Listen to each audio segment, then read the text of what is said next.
श्री स्वामी समर्थ. ओम नमः शिवाय. त्याच क्षणी नष्ट होतं.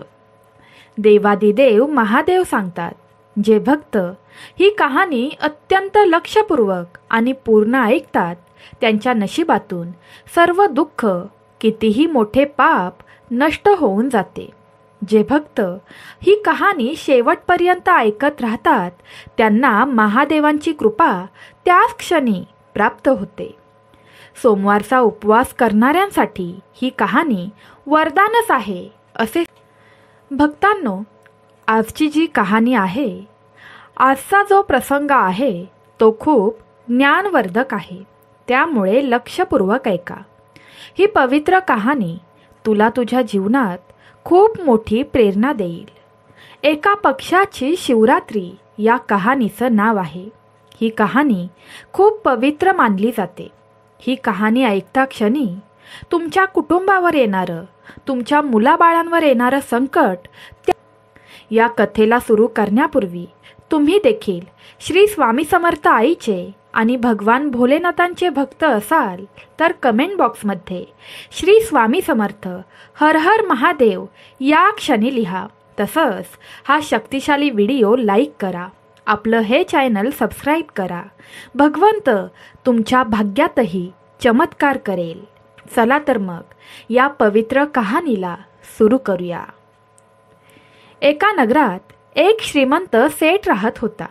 त्याला अन्नधान्याची, धनाची कोणतीही कमतरता नव्हती. पण हे लोक कधीही त्यांच्या आयुष्यात दानधर्म किंवा इतर कोणाचीही सेवा करत नव्हते. त्यांनी त्यांच्या आयुष्यात कधीही कोणाला भिक्षाही दिली नसेल. त्यांना कोणतेही संतान नव्हते. त्या सेठचा वाडा ज्या ठिकाणी होता तिथे एक पिंपळाचे झाड होते. त्या पिंपळाच्या झाडावर एक सुंदर पक्षी राहत होता. त्या पक्षाने तिथेच घरटे बांधले होते. त्या पक्षाला पती व 2 पिल्ले देखील होती. तो पक्षी रोज आपल्या पिल्लांना खायला आणण्यासाठी नगरात जात असे आणि नगरातून पिल्लांसाठी खायला आणून त्यांच्या घरट्यात जाऊन बसत असे. त्या सेठच्या घरी देखील तो पक्षी रोज जायचा, पण तिथे त्याला एक दाणाही मिळत नव्हता आणि तो पक्षी तिथून पुढे जायचा. तेव्हा तो पक्षी मनात विचार करू लागतो की या सेठकडे संपूर्ण शहरातील सर्वात मोठा वाडा आहे.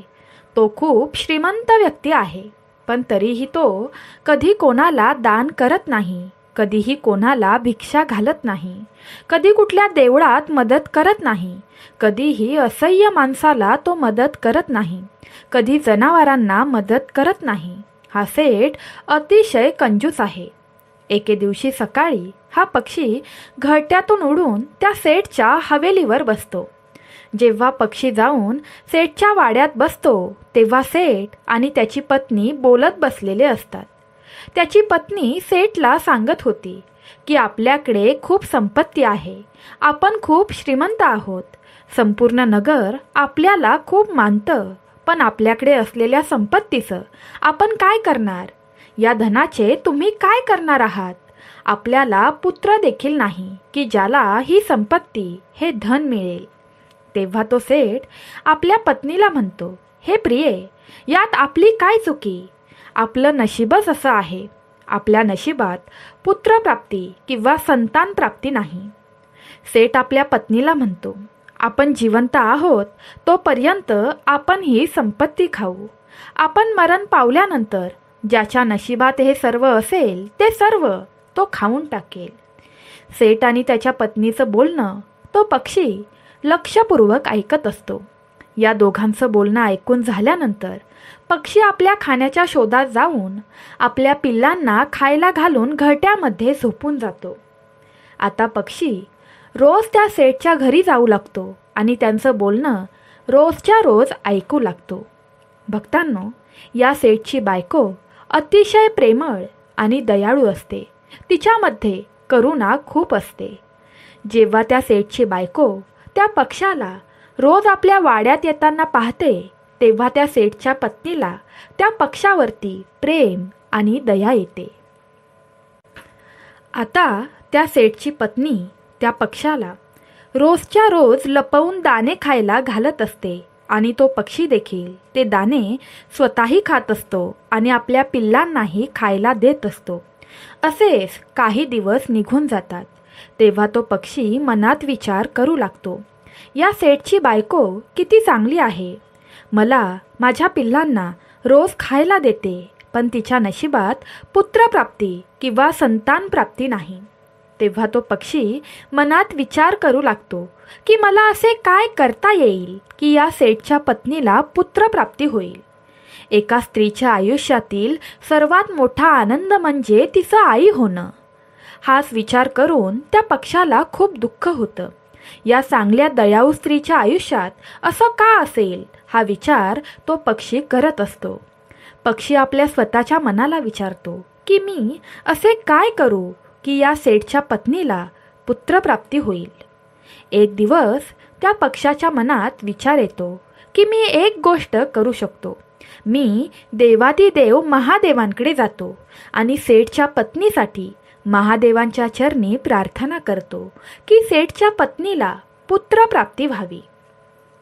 हाच विचार करून तो पक्षी आपल्या पतीला म्हणतो की मी काही दिवसांसाठी लांब बाहेर ठिकाणी जात आहे. तुम्ही आपल्या पिल्लांचे रक्षण करा. आपल्या पिल्लांना वेळच्या वेळी खायला प्यायला द्या. आणि ती पक्षी उडत उडत उपाशीपोटी शेवटी कैलास पर्वतावर पोहोचते. त्या पक्षाने एकही दाणा खाल्लेला नसतो.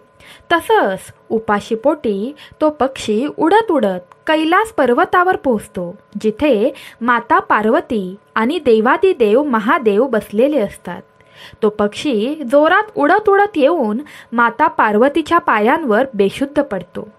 माता पार्वती मोठ्या प्रेमाने त्या पक्षाला आपल्या हातांवर घेतात आणि त्या पक्षाला प्रेम देऊन कुरवाळून जागे करतात. पक्षाला विचारतात, अगं तू कुठून आली आहेस? तू कोण आहेस? तू खूप नाराज देखील वाटत आहेस. काय झालं आहे?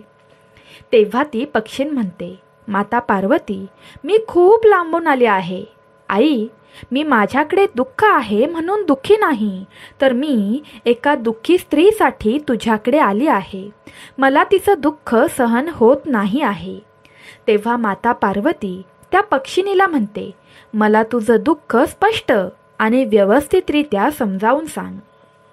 तेव्हा ती पक्षीण म्हणते, हे माता, मी ज्या ठिकाणी राहते तिथे एक वाडा आहे. त्या वाड्यात एक सेठ आणि सेठानी राहते. त्या सेठची पत्नी खूप दयाळू आणि प्रेमळ आहे.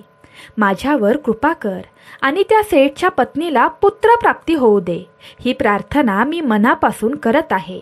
या गोष्टी माता पार्वतीला सांगून ती पक्षीण पुन्हा बेशुद्ध होते. माता पार्वती पुन्हा त्या पक्षिणीला शुद्धीत आणण्याचा प्रयत्न करते. तेव्हा माता पार्वती त्या पक्षाला अन्न पाणी देते आणि शुद्धीत आणते आणि त्या पक्षाला म्हणते, बाळा, तू चिंता करू नको. थोड्या वेळातच महादेव उठतील. तेव्हा आपण दोघी मिळून महादेवांशी बोलूया. आणि थोड्याच वेळात महादेव जागे होतात. माता पार्वती त्या पक्षाला आपल्या हातावर घेऊन महादेवांच्या समोर जातात. त्या पक्षाबद्दल महादेवांना सांगतात आणि म्हणतात, प्रभू, एका नगरात खूप मोठा सेठ आणि त्यांची पत्नी राहते. त्यांच्या नशिबात पुत्रप्राप्ती आहे का? तेव्हा महादेव ध्यानाला बसतात आणि माता पार्वतीला म्हणतात की पार्वती, त्या सेठच्या आणि त्या पत्नीच्या नशिबात पुत्रप्राप्ती नाही आहे. तेव्हा माता पार्वती महादेवांना म्हणतात की हे प्रभू, त्यांच्या नशिबात जर पुत्रप्राप्ती नसेल तर तुम्हाला त्यांना पुत्रप्राप्ती द्यावी लागेल. तेव्हा महादेव माता पार्वतीला म्हणतात, पार्वती, तू जिद्द का करत आहेस? त्यांच्या नशिबात जर पुत्रप्राप्ती नसेल तर हे कसं शक्य आहे? तेव्हा माता पार्वती महादेवांकडे हट्ट करतात आणि प्रेमाने म्हणतात, हे प्रभू, ही पक्षीण खूप लांबून मोठ्या आशेने आपल्याजवळ आली आहे. तिची इच्छा तुम्ही पूर्ण करावी अशी माझी इच्छा आहे. माता पार्वतींची ही गोष्ट ऐकून देवादिदेव महादेव म्हणतात, ठीक आहे, तुझा कोणताही हट्ट मी अपूर्ण ठेवला नाही. तुझा हा हट्ट देखील मी पूर्ण करेन, पण एक मोठी अट आहे. मग महादेव त्या पक्षिणीला म्हणतात, तू ज्या सेठच्या पत्नीसाठी प्रार्थना करत आहे तो सेठ आणि त्याची पत्नी कधीही दान धर्म करत नाहीत. त्यांची कोणत्याही भगवंतावर श्रद्धा नाही. ते कधीही ईश्वराचे भजन ऐकत नाहीत. पण आता त्यांना पुत्रप्राप्ती झाल्यावर हे सर्व करावं लागेल. त्यांना लोकांची सेवा करावी लागेल. त्यांना दानधर्म करावा लागेल. त्यांना मंदिरातही जावं लागेल. त्यांना भक्ती करावी लागेल. त्यांना भजन सत्संग ऐकावाच लागेल. आणि त्यांनी जर या गोष्टी केल्या नाही तर पुढे जाऊन सगळं काही अवघड होईल. त्यांच्यावर संकट येत राहतील. हे ऐकून ती पक्षीण महादेवांना म्हणते, हे देवा, मी माझ्या परीने खूप प्रयत्न करेन. ते मंदिरात जातील, दानधर्म करतील, लोकांची सेवा करतील. या सर्वांची मी व्यवस्थितरित्या काळजी घेईन. तेव्हा महादेव त्या पक्षिणीला तथास्तु असं बोलून आशीर्वाद देतात आणि तो पक्षी पुन्हा उडत उडत येऊन आपल्या ठिकाणी पोहोचतो. बरोबर 9 महिन्यांनंतर त्या सेठच्या बायकोला पुत्रप्राप्ती होते. तेव्हा सेठ आणि सेठची बायको खूप आनंदी होतात. त्यांचा आनंद गगनातच मावत नसतो. सेठच्या बायकोला पुत्रप्राप्ती झाल्यामुळे त्या पक्षिणीला देखील भरपूर आनंद होतो. ती मनात म्हणते, माझ्या मेहनतीचं फळ मला महादेवांनी दिलं. पक्षीण खूप प्रसन्न झालेली असते. ती मनात हा विचार करते की जेव्हा सेठ आपल्या पुत्राला काही ना काही खायला देतील तेव्हा त्यातील काही दाणे खाली देखील पडतील आणि ते खाली पडलेले दाणे आम्हाला भेटतील. हाच विचार करून ती पक्षीण खूप आनंदी झालेली असते. आता हळूहळू त्यांचा मुलगा मोठा होत असतो. एक शिवरात्री निघून जाते, दुसरी शिवरात्री निघून जाते, तिसरी शिवरात्री निघून जाते, चौथीही शिवरात्री निघून जाते आणि 5वी शिवरात्री येणार असते. तेव्हा ती पक्षीण खूप दुःखी आणि चिंताग्रस्त झालेली असते. कारण पक्षी विचार करू लागते की सेठचा मुलगा आता 5 वर्षाचा झाला आहे. हा सेठ आणि सेठानी अजूनही कोणतेही दान करत नाहीत, कोणत्याही मंदिरात जात नाहीत, कोणाला भिक्षा देत नाहीत, कोणतेही पुण्यकार्य करत नाहीत. आता हा विचार करून त्या पक्षिणीला खूप वाईट वाटते. पक्षी विचार करू लागते की जर या लोकांनी दानधर्म करायला सुरुवात केली नाही तर त्यांच्या मुलाचे आयुष्य कमी होईल आणि तो लवकरच मरेल. हा विचार करून पक्षी खूप दुःखी होतो, खूप चिंताग्रस्त होतो. पक्षी विचार करू लागतो, सेठ आणि त्यांच्या पत्नीला मी हे कसं सांगू? त्यांना माझी भाषा कळत नाही, माझे हावभाव समजत नाहीत. आता मी काय करू? हा विचार करून पक्षीण खूप दुःखी होते. तोपर्यंत त्या पक्षिणीची बाळंही खूप मोठी झालेली होती. पक्षी आपल्या मुलांना म्हणते की मुलांनो, तुम्ही तुमची काळजी घ्या. मी काही दिवसांसाठी कुठेतरी जात आहे. मग ती पक्षीण पुन्हा आपल्या घरट्यातून उडून थेट कैलास पर्वतावर येते. कैलास पर्वतावर जाऊन माता पार्वतीच्या पाया पडते आणि माता पार्वती त्या पक्षाला हातात घेते आणि म्हणते, हे पक्षिणी, आता तुला काय त्रास आहे? तुम्ही म्हणाल तसं झालंय. सेठ आणि सेठच्या पत्नीला आता मुलगा झालाय. आता पुन्हा तुम्ही कशाला आलात? तेव्हा ती पक्षीण माता पार्वतीला म्हणते की आई, सेठ आणि सेठानीला मुलगा तर झाला आहे, पण सेठ आणि सेठानी यांना मी योग्य मार्गावर आणू शकले नाही. मी त्यांना योग्य मार्गावर आणू शकले नाही. त्यासाठी मी सर्वप्रथम तुमची क्षमा मागते. ते धर्माचे कार्य करत नाहीत. दोघे पती पत्नीही आजही सारखेच आहेत. ना कोणत्या मंदिरात जातात, ना दान धर्म करतात, ना कोणाला दान देतात, ना कोणत्या देवाची पूजा करतात. पती पत्नी दोघेही अजूनही तसेच वागतात. तेव्हा महादेव म्हणतात, असे वागून चालणार नाही. असे केल्याने त्याचा पुत्र अल्पायुषी होईल. मग तो पक्षी माता पार्वतीच्या पाया पडतो आणि त्याचे डोके देवांच्या चरणाशी मारायला लागतो. ती म्हणते, हे परमेश्वरा, असे होऊ नये. तिच्या मुलाचं आयुष्य वाढवा. माझ्यावर कृपा करा. एक गोष्ट त्या पक्षाला खूप चांगल्या प्रकारे माहीत होती की जर तुम्हाला एखादी इच्छापूर्ती करायची असेल तर माता पार्वतीकडे करा. माता पार्वतीच्या चरणी शरण जा. मग माता पार्वती नक्कीच देवादिदेव महादेवांना या गोष्टीसाठी तयार करते आणि त्याचप्रमाणे तो पक्षी माता पार्वतीच्या चरणांशी शरण गेला. आपले डोके माता पार्वतीच्या चरणांशी आपटू लागला. तेव्हा दयाळू माता पार्वतीने त्या पक्षाला आपल्या हातावर घेतले आणि म्हणाली, हे पक्षी, तू चिंता करू नकोस, सर्व ठीक होईल. असे बोलून माता पार्वती महादेवांना म्हणू लागल्या, हे प्रभू, हे संकट दूर करा. तेव्हा तो पक्षी माता पार्वतीला म्हणतो, आई, मी त्यांना समजावण्याचा खूप प्रयत्न केला, पण त्यांना माझी भाषा कळत नाही आणि माझे हावभावही ते समजू शकले नाहीत. आता मी काय करू? तेव्हा पक्षी म्हणतो, आई, तू आणि बाबांनी दोघांनी तिथे जाऊन सेठ आणि सेठची पत्नी यांना योग्य मार्गावर आणले तर खूप चांगले होईल. तेव्हा पार्वती आणि भोलेनाथ बाबा म्हणतात की ठीक आहे पक्षी, असेच होईल. आपण लवकरच सेठच्या वाड्यावर पोचणार आहोत. प्रिय भक्तांनो, मग तो पक्षी कैलासाहून आपल्या घरी येतो आणि घरट्यात जाऊन बसतो. माता पार्वती आणि महादेव देखील एका साधूचे रूप धारण करून त्या सेठच्या वाड्यावर पोहोचतात आणि सेठच्या बायकोला म्हणतात, माता, आम्हाला खूप जोराची भूक लागली आहे. काय तुम्ही आम्हाला अन्न देऊ शकता का? तुम्ही जर आम्हाला अन्न दिले नाही तर आम्ही तुम्हाला श्राप देऊ की लवकरच तुम्ही बर्बाद होणार आहात. तेव्हा सेठची पत्नी म्हणते, अहो बाबा, आम्हाला श्राप देऊ नका, कृपा करा, पण आम्हाला श्राप देऊ नका. आम्ही नक्कीच तुम्हाला अन्न देऊन तुमचे पोट भरतो. आणि सेठची बायको साधू रूपातील माता पार्वती आणि प्रभू महादेवांना आपल्या घरी बोलावून घेते. पंचपक्वान करून त्यांना खायला देते. अतिशय चांगल्या प्रकारे त्यांची सेवा करून त्यांचे पोट भरते. तिथे त्या सेठचा मुलगा देखील इकडून तिकडून खेळत असतो आणि अतिशय सुंदर असतो. तेव्हा माता पार्वती म्हणते, हे तर महादेवांनी दिलेलं सुंदर फळ आहे. सेठची पत्नी साधू रूपातील माता पार्वतींची आणि महादेवांची खूप चांगल्या प्रकारे सेवा करते. पोट भरून अन्न देते, गोड मिठाई देते. तिची ही सेवा पाहून माता पार्वती आणि प्रभू महादेव खूप खुश होतात आणि त्यांच्यावर प्रसन्न होतात. मग माता पार्वती आणि महादेव त्यांच्या घरातून जायला निघतात. तेव्हा सेठ आणि त्यांची पत्नी माता पार्वती आणि महादेवांजवळ येऊन पोचतात आणि म्हणतात की साधू बाबा, आमच्याकडून तुमची सेवा करण्यात काही चुकी झाली असल्यास आम्हाला क्षमा करा, पण आम्हाला कोणत्याही प्रकारचा श्राप तुम्ही देऊ नका.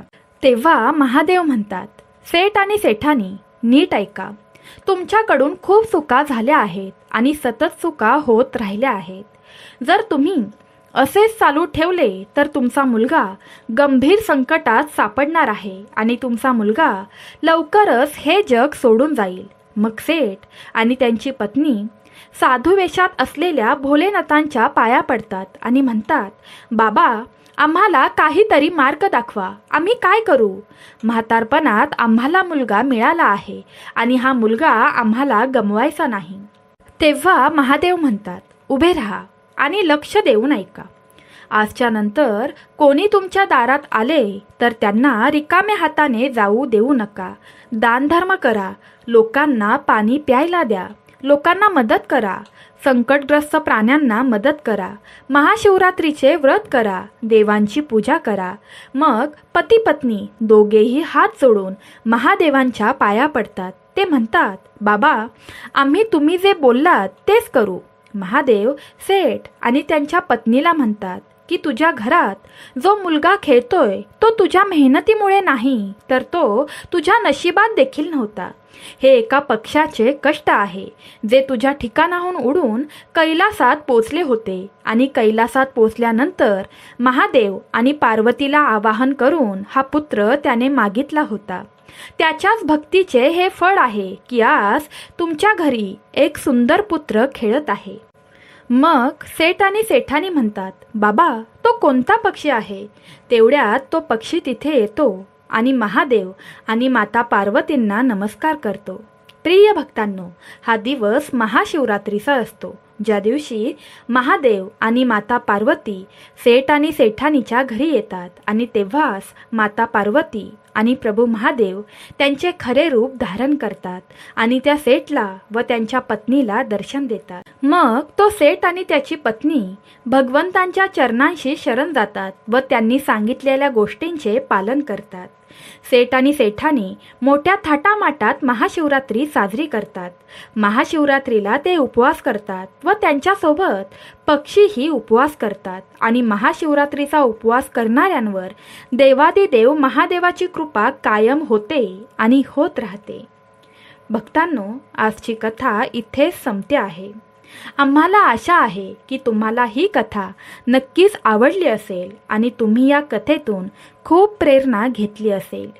तुम्हाला आजची कथा कशी वाटली हे नक्की कमेंट करून सांगा. तसंच कमेंट बॉक्समध्ये श्री स्वामी समर्थ आईचा आणि देवादिदेव महादेवांचा जयघोष करायला विसरू नका. तसंच आपलं हे शक्तिशाली चॅनल सबस्क्राईब करा.